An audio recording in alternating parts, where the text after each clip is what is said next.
In this video, we're going to begin talking about random variables and probability distributions. Specifically in this video, we're going to be talking about random variables. So let's say that a grocery store manager is interested in the number of broken eggs in each carton, which is a dozen of eggs, right? Or an environmental scientist might be interested in the amount of ozone in an air sample. Since these values change and are subject to some uncertainty, these are examples of random variables. A random variable is a numerical variable whose value depends on the outcome of a chance experiment.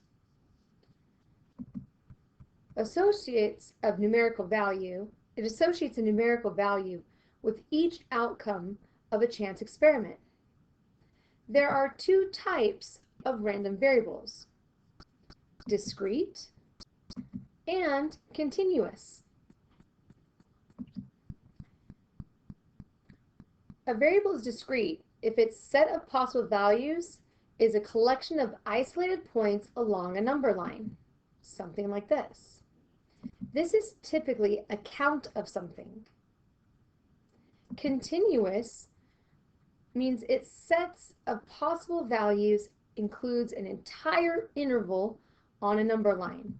So from like 3 to 5 or 21 to 50, something like that.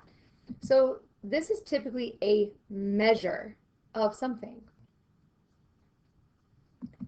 In this chapter, we're going to be looking at different distributions of discrete and continuous random variables.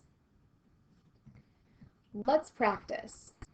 Remember that discrete random variables are typically associated with counts of something, whereas continuous random variables are associated with measurements.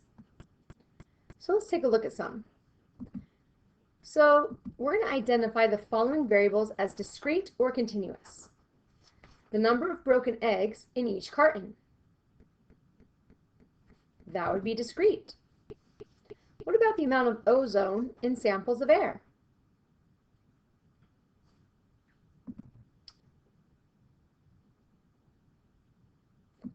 That would be continuous.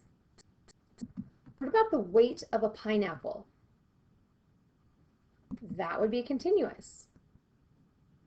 What about the amount of time a customer spends in a store? That would also be continuous.